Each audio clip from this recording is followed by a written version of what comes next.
경상남도와 부산시의 행정통합이 다시 수면 위로 올랐습니다. 두 지자체는 특별법을 토대로 통합을 목표하며 오는 9월까지 행정통합안을 만들 계획입니다.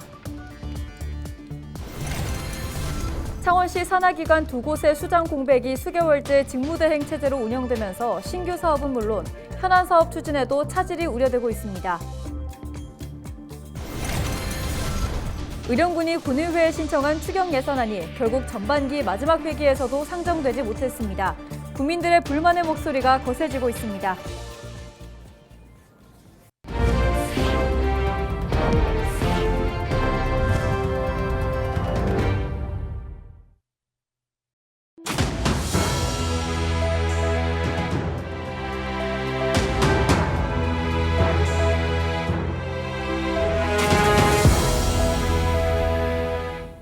시청자 여러분 안녕하십니까? 헬로티비 경남뉴스입니다. 지난 2022년 부울경 특별연합이 무산된 이후 부산과 경남은 행정통합을 추진해 왔습니다. 하지만 지난해 실시된 여론조사에서 시민 대다수가 행정통합을 부정적으로 인식하고 있다는 결과가 나오면서 이렇다 할 진척이 없는 상황입니다. 앞으로는 통합의 필요성을 적극 알리면서 속도를 높이기로 했습니다. 보도에 안수민 기자입니다. 박형준 부산시장과 박완수 경남도지사가 17일 만나 부산과 경남 행정통합에 속도를 내기로 했습니다. 도시도는 오는 9월까지 시도민들이 납득할 수 있는 행정통합안을 마련한다는 내용의 공동합의문을 채택했습니다. 조만간 공론화위원회를 발족해 시민들에게 통합안을 알리고 내년 3월쯤 여론조사를 통해 시도민들의 통합 의사를 확인하겠다는 계획입니다. 여론이 충분히 저희가 기대한 만큼 올라오지 않아서 그것을 올리기 위한 여러 가지 작업들을 지금 준비를 하고 있습니다. 우선은 매우 정밀한 행정통합안이 전제가 되어야 된다. 시도민이 결국은 최종적인 결정권자이기 때문에 시도민과 함께 가야 되는 것이지, 과거의 사례를 보면 행정통합이나 자치단체 패치분합이 톱다운 방식으로 가서는 시행착오가 많고 성공한 사례가 많지 않다 하는 점을 제가 말씀을 드린 겁니다.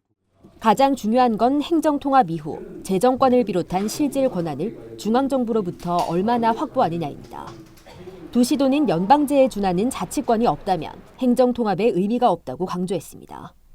결국 정부 차원의 전폭적인 지원과 함께 특별법 제정이 통합의 성패를 가를 전망입니다. 세제의 내용이 됐든 또 이 실질적인 지역 자치 운영에 관한 문제가 됐든 특별행정기관의 문제가 됐든 이런 부분들에 대해서 저희가 특별법 안에 그 내용들을 충분히 담아서 헌법 개정 이전에라도 저희가 연방제에 준하는 지방자치가 이루어질 수 있도록 하겠습니다. 우리가 처음부터 그냥 단순한 물리적 통합만 하고 그 위상의 변화 없이 행정통합한다, 저는 의미 없다고 생각합니다. 그런 통합 같으면 통합 안 하는 게 낫다는 거죠. 이들은 또 행정통합을 통해 수도권의 버금가는 경쟁력을 확보하기 위해서는 장기적으로 울산의 참여가 필요하다는 입장도 밝혔습니다. 부산시와 경남도는 행정통합과 함께 광역교통망 구축과 맑은 물 공급을 위해서도 협력하기로 했습니다. 헬로티비 뉴스 안수민입니다. 경상남도가 부산시와 행정통합을 위한 공동합의문을 채택한 가운데 영남권 젖줄인 낙동강에 대한 입장도 17일 밝혔습니다. 두 지자체는 부산에 경남에 물을 공급하는 환경부 낙동강 취수원 다변화 사업에 대해 함께 노력하기로 약속했습니다. 앞서 지난 4월 경남 의령군과 부산시는 낙동강 유역 맑은 물 공급을 위한 상생협약을 맺었다 의령 주민들의 반대로 2주 만에 무산됐습니다. 두 지자체는 낙동강 녹조 발생 대응과 수질 개선에도 함께 노력하기로 공동 합의문에 명문화했습니다. 의령군 추경 예산을 놓고 군과 군의회가 시끄럽습니다. 주민들을 위해 꼭 필요한 예산이라는 군과 불효불급, 즉 필요하지 않고 급하지 않은 예산이라는 의령군의회 간의 갈등이 점점 깊어지고 있는데요. 전반기 내 마무리될 줄 알았던 추경 예산안은 결국 상정되지 못하면서 국민들의 반발이 거세지고 있습니다. 전주현 기자의 보도입니다. 제286회 의령군의회 제1차 정례회. 이번 정례에는 행정사무감사와 2023년 회계연도 세입세출 결산안을 중점적으로 다루게 됩니다. 심도 있는 심사가 될 수 있도록 노력해 주시고 올바른 정책 방향과 대안도 제시해 주시길 바랍니다. 이번 정례회에서 다뤄지는 안건은 행정사무감사와 2023년 세입세출 결산안 등 2건에 불과합니다. 이번 정례회 안건에서 의령군이 신청한 추가 경정 예산안은 제외됐습니다. 같은 시각 의령군의회 앞에서는 군민들의 집회가 이어졌습니다. 군의회가 예산을 삭감하면서 예정되어 있던 일거리조차 잃게 되었다며 목소리를 높였습니다. 예산안을 두고 갈등이 장기화될수록 피해를 보는 군민들은 더 늘어날 것이라며 조속한 처리를 요구했습니다. 군의원들 월급 몇 달 좀 늦게 줘도 됩니까? 근데 왜 우리는 좀 몇 달 늦게 우리 직원들 봉급 못 줘도 괜찮습니까? 아니잖아요. 빨리 집행해. 우리도 빨리 일을 해가 돈을 받아야 직원들 월급도 줄 겁니다. 안 그래요? 의령군 역시 답답한 노릇입니다. 당장 여름 장마철을 앞두고 농로 배수로 정비 사업 등 현안 사업에 발목이 묶인 데다 국비와 도비를 받아 진행하는 사업도 예산을 반납해야 할 처지에 놓였기 때문입니다. 찾아가서 만나 뵙고 설명도 드리고 현장에 못 만나는 사람들은 전화를 드리고 다 했어요. 그런데 소통이 안 된다면 일단 상정을 시켜가지고 저희들 제안 설명을 받도록 계속 해야 됩니다. 상정 자체를 안 하면 저희들이 집행부에서는 더 이상 할 방법이 없어요. 의령군이 신청한 2차 추경 예산안은 1차 추경 때 삭감된 88억 원을 포함해 모두 154억 원. 하지만 9대 전반기 마지막 회기에서조차 예산안 상정이 무산되자 군민 피해가 더 확대될 것이라는 우려하는 목소리가 커지고 있습니다. 헬로티비 뉴스 전주연입니다. 17일 새벽 3시 20분쯤 거제시 외도 인근 해상에서 164톤 규모 석유 제품 운반선이 침수돼 해경이 긴급 구조에 나섰습니다. 통영해경은 경비함정과 연안구조정 등을 보내 선원 4명을 모두 구조했으며 선박에서 물이 새는 부위를 막고 침수 1시간여 만에 배수 작업을 마쳤습니다. 이 사고로 인명피해나 별도의 해양오염은 없었습니다. 사고 선박은 안전상태 점검을 마친 뒤 부산시 남항으로 입항했습니다. 해경은 저수심 해역을 지나던 중 배 밑바닥이 긁히는 느낌을 받았다는 선장의 진술을 토대로 정확한 사고 원인을 조사하고 있습니다. 전국금속노조 경남지부가 중대재해가 연이어 발생한 한화오션을 규탄했습니다. 경남지부는 17일 고용노동부 창원지청 앞에서 기자회견을 열고 지난해 3월부터 10개월 동안 한화오션에서 3건의 중대재해가 발생했다며 사과와 재발 방지를 요구했습니다. 이어 원하청 노동조합이 함께 참여하는 노사정 논의기구 제안을 사측이 거부했다며 분노했습니다. 금속노조 경남지부는 기자회견을 마친 뒤 고용노동부에 사업주 구속을 촉구하는 고발장을 접수했습니다. 수백억 원대 횡령으로 사업이 무산된 합천 영상테마파크 호텔 조성 사업과 관련된 공무원과 업체 대표 등 13명이 검찰에 넘겨졌습니다. 경남경찰청은 17일 합천군 전현직 공무원 A씨 등 4명을 뇌물수수 혐의로 조경업체 대표 B씨 등 9명을 특가법상 횡령 혐의로 불구속 송치했다고 밝혔습니다. 경찰 조사 결과 B씨 등 9명은 허위 계약서를 제출해 사업자금을 타내는 등의 방법으로 수십 차례에 걸쳐 수십억 원을 빼돌린 혐의를 받고 있습니다. 또한 A씨 등 전현직 공무원 4명도 향응을 받고 그 대가로 사업 편의를 봐준 것으로 보고 있습니다. 창원시가 택시 강제 휴무일 해제 등으로 어려움에 처한 택시업계를 위해 개인 법인 택시 요금 카드 결제 수수료 지원을 확대합니다. 시는 기존 만원 이하 택시 요금 결제권에 대해 수수료를 지원했지만 3억 9천만 원을 추가로 투입해 다음 달부터 2만 원 결제권까지 지원 범위를 확대할 예정입니다. 2024 김해 숲길 마라톤 대회가 16일 김해시 분성산 일원에서 열렸습니다. 이번 대회는 역대 최다 인원인 2,915명이 참가해 하프코스와 10km, 5km 등 3개 종목에서 실력을 겨뤘습니다. 대회 결과 하프코스에서는 오혜성, 정순현 씨가 각각 남녀부 우승을 차지했고 장년부에서는 박찬열 씨가 1위로 결승선을 통과했습니다.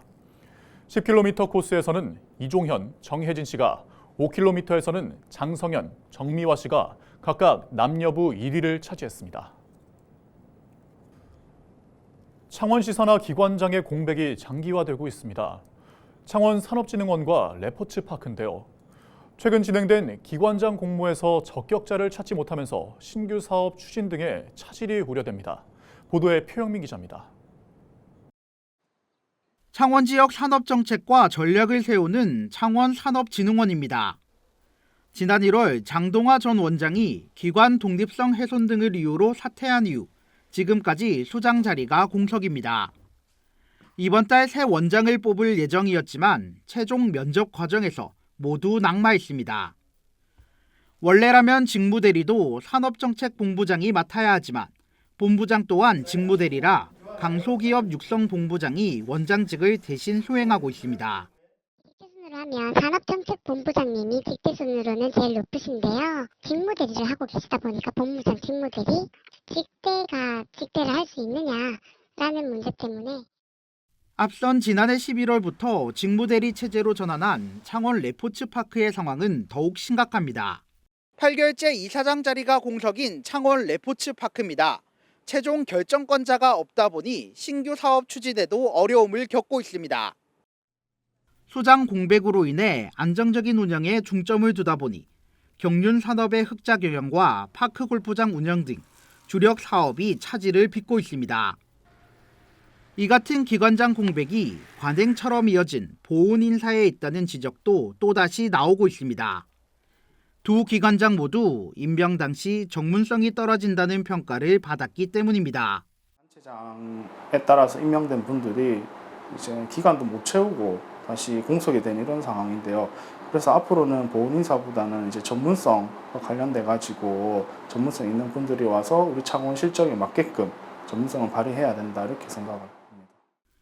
기관장 공백이 길어지는 가운데 창원시는 지난 14일부터 창원산업진흥원장 재공모에 나섰습니다.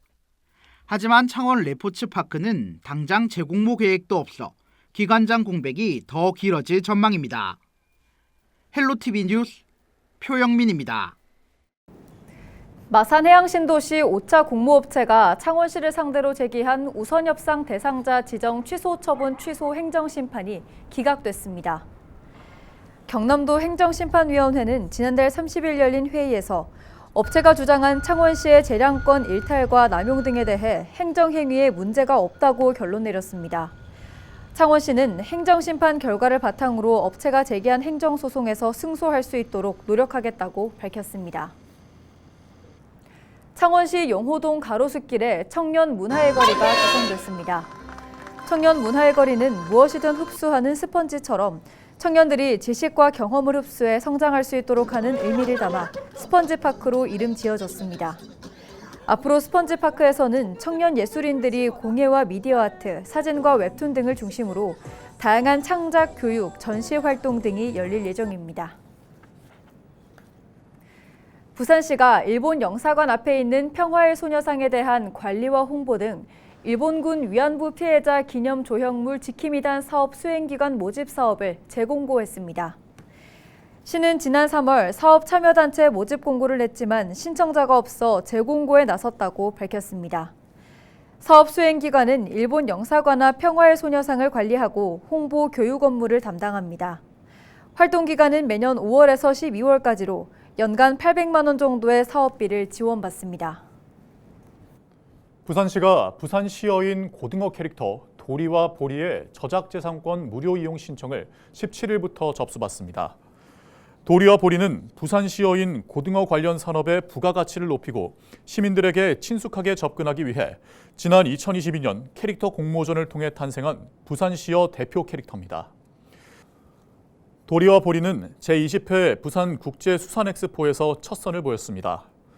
도리와 보리의 저작재산권 개방 사업은 시소재 수산업 연관 분야의 중소기업과 소상공인이 도리와 보리를 활용해 수익 사업을 할 수 있도록 저작재산권 이용을 허락하는 사업으로 지난해부터 시행하고 있습니다.